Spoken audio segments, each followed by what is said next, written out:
So,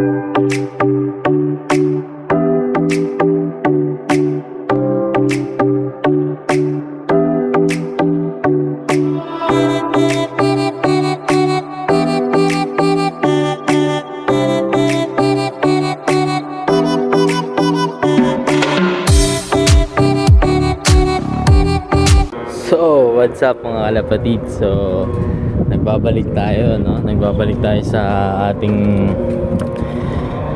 pagbablog.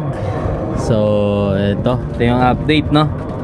So, yan yung mga bago nating warriors. Pero itong isang to, ito yung pinaka-finisher na natin since 2018, no? So, wala siyang nakamit, puro finisher ngayon. Pero bilib pa rin ako kasi siya yung pinaka nagtagal sa atin, no? Yan, sa lahat ng warrior natin nung nakaraan, so siya lang yung nagtagal. And ito yung mga bagong warriors natin for 2022. Tama ba? Oo. Yung karera ngayon, so yan, oh. May bago akong pasok na isa. So yan. So halos lahat yan is 2022 na. Pulahan Singseng bukod dito sa isang to. Yan. So yung mga yan, no? Mga warriors natin. So sara muna natin. At sobrang lamig dito, guys. Halos ewan ko bakit malamig. So ito, gagawin nating box perch para dito. So improve natin. Magkakaroon tayo ng renovation sa ating loob at babaguhin natin. Lagyan lang natin ng box perch. Itong box perch dito at saka box perch doon, pagko-combining ko sila kasi parehas lang naman ang sukat yan. So ito, bagong box perch. Ito, bali may gagawin ako dyan. And ito, nag-breed tayo, no? So may itlog na naman to, yung unlimited breeding natin, no? Nakahanli sila. Yan. So yung Emirates OLR natin parehas. So sila na yung binigpares natin. Tapos ito, yaya lang to. Galing sa nag-quit nating tropa na pinaubaya sa atin. Ginawa nating yaya.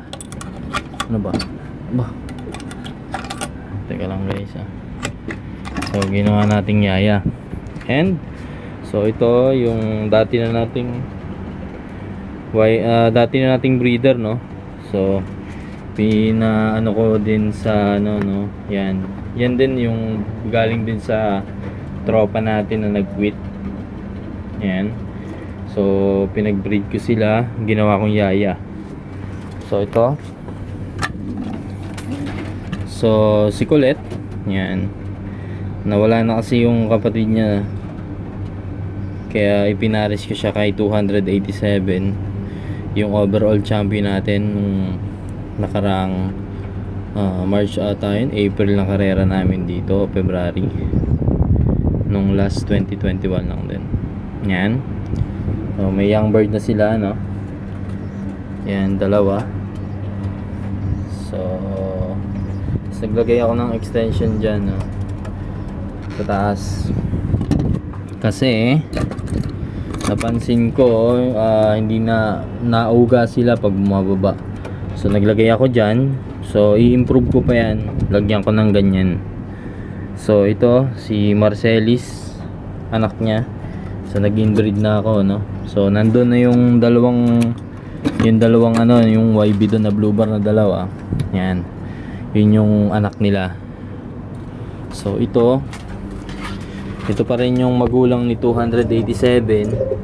So may isa nang nakabuo na ako ng isa doon, dalawa yun eh, kaso sumalpok yung isa. Pag uwi dito wasak na wasak, so kinal ko na. So yan, sila pa rin yung nakabreed. So hindi pa rin makaitlog kasi hindi ko alam, tandaan na rin kasi. So ito, yaya lang natin yung Janarde natin, no? Yaya lang sila. And yung Janarde natin, yan, yaya lang natin, no? Kuwait. yaya. So ito yung magulang nung kapapasok ko lang.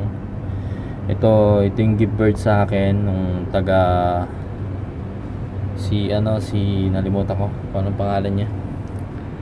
So yan yung natitira niyang gift bird sa akin. Ito si secret line ko. So yan. So yun lang yung update, no. So bali maitlog sila, mapipisa na. So subukan natin, wala namang mawala dyan. And ito nung nakaraan tong karera namin, training namin. So siya, last namin 135 kilometers last training.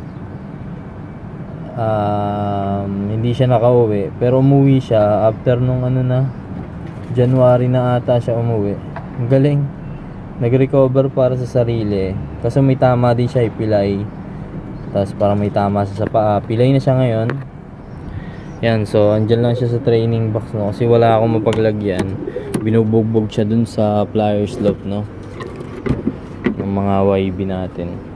Pero malakas na siya, naka-recover na yan, halos mga 1 linggo na mahigit siguro.